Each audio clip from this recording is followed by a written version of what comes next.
Shalom family, sorry for the delay. Life has been lifing. I pray all is well with you and your plants. Today I'm going to show you how to make your own soil and transplant your marigold. To start off, get you a brick of cocoa coir, some vermiculite, perlite, gotta get the mycorrhizal fungi, and some earthworm castings. Now to start off, I broke up my cocoa coir brick just to make it a little easier. And as you see, it is really soaking up that water.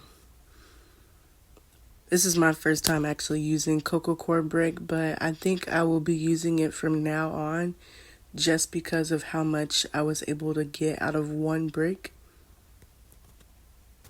In total, I used about 8 cups, and it wasn't extremely wet, but it also wasn't extremely dry. It was actually just right. So do what feels best for you and your soil, and you will know when you know. So I'm going to speed up this part in just a second. Just go through, make sure everything is separated, and just pick through it and see what you need to do. Once you get to this part, go ahead and start adding your additives. So I'm going to start off with mycorrhiza. Mycorrhizal fungi, it is great for a lot of things. It enhances the nutrient uptake, improves the water absorption and drought resistance. It helps with root growth. It reduces the need for fertilizers and makes your plants more disease resistant. It improves the soil structure and faster transplant recovery. Next, we have some perlite. Perlite, it improves the aeration of your soil. It enhances the drainage, retains some moisture, lightens soil mix, and it helps with the pH balance, and it is sterile and disease-free. Now, I like to just add however much, it's very intuitive for me. I don't have a measurement that I could actually give. So it's better to just look at and see how I'm doing things.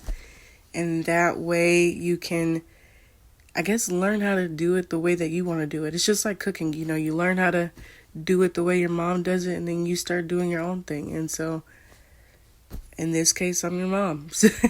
So just do this, do it the way that you see fit, and the way that you would like to do it, because it's trial and error and you will learn as you go. Do not try to be perfect whatsoever. All right, so next we have some vermiculite. Vermiculite is great for soil retention or moisture retention, soil aeration. It enhances the nutrient retention, pH neutral to slightly alkaline, and then it is sterile and non-toxic, and it is lightweight and easy to mix. So just about the same things as the perlite. Now we have the earthworm castings. Now this right here is a great thing to have if you have nothing else. It is nutrient rich yet gentle. It improves the soil structure. It boosts the microbial activity, which we all need in our soil. And it suppresses diseases and pests, promotes stronger and healthier plants. It balances the pH, and it's odorless and easy to use compared to a lot of other fertilizers. So when you get all of this mixed in together, you will have your very own potting soil. You can add this for your starter seeds. I think it would be pretty good for that. Now, as you see, I'm using a little bit more worm castings. I might end up using more when I actually start doing my transplants for the garden. I just feel like you can't have too much earthworm castings. You just can't. You just can't. So go ahead and mix that through. Now that I have that all mixed through, I'm going to show you guys how to transplant your marigold. It's just nice and fluffy.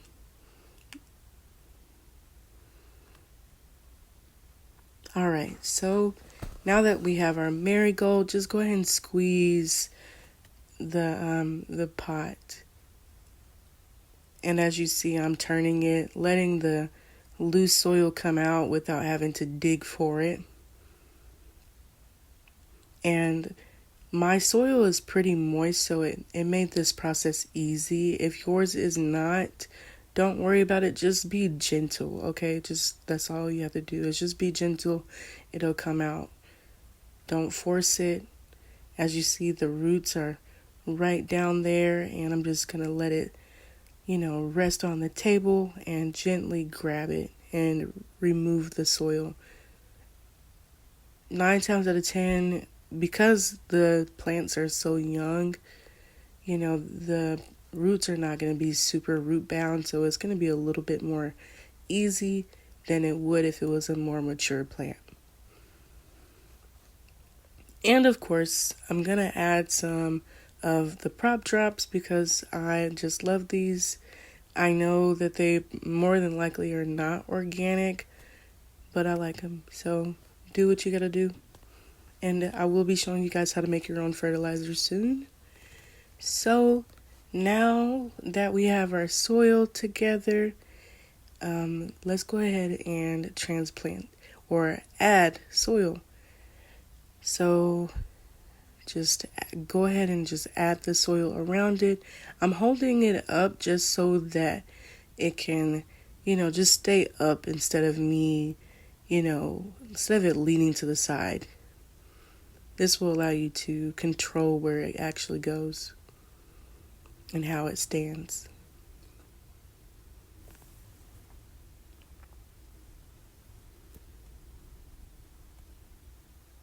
And I like to pat it down, not too firmly, but firmly enough.